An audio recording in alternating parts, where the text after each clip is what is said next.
நீங்க நிறைய police story நடிச்சாலும் நீங்க வந்து ரியல் ஹீரோ கிடையாது. நீங்க வந்து ரியல் ஹீரோ தான். ரியல் ஹீரோ வந்து உங்க அப்பா ரமேஷ் குடபால சார் தான். ஐபிஎஸ் நிறைய பார்த்துருக்காரு. அவர் இந்த மாதிரி போலீஸ் கதைகள், ராட்சசம் மாதிரி கதைகள், இந்த மாதிரி கதைகள் பார்க்கும்போது என்ன சொல்லுதாரு?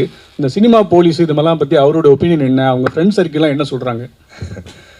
சார் அப்பா ஜென்ரலாகவே ஒரு மூவி பஃப் தான் சார். எல்லா படங்களும் பார்ப்பாரு. எஸ்பெஷலி பையன் படம்னா ரொம்ப ரசிச்சியே பார்க்குறாரு. அண்ட் அவர் வந்து ஒவ்வொரு வாட்டி அந்த போலீஸ் கேரக்டர்ஸ் பண்ணும்போது ஹாப்பியாக ஃபீல் பண்ணுவார். ஏன்னா இப்போ நான் வந்து இந்த படத்துக்கும் ஒரு போலீஸ் ஷோ போட்டேன். எல்லாருமே ரொம்ப என்ஜாய் பண்ணாங்க இந்த படத்தை. அப்பாவோட ஃப்ரெண்ட்ஸ் எல்லாருமே வந்து படம் பார்த்தாங்க. அவங்களுக்கு என்னென்னா இந்த மாதிரி ஒரு விஷயம் நடந்தால் நாங்கள் என்ன பண்ணுவோன்னு அவங்களுக்குள்ளேயே பேச ஆரம்பிச்சிட்டாங்க.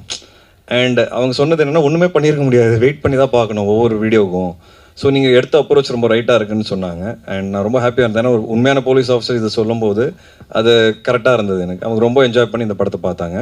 அண்ட் அப்பா வந்து இஸ் ஆல்வேஸ் சப்போர்ட்டிங் மீ. என் கரியரில் நான் டவுனாக இருக்கும்போது கூட அவர் தான் என்னை தட்டி திருப்பி இல்லை வா டோன்ட் ஃபைட் இட் அவுட் அப்படின்னு சொல்லுவார் எப்போவுமே.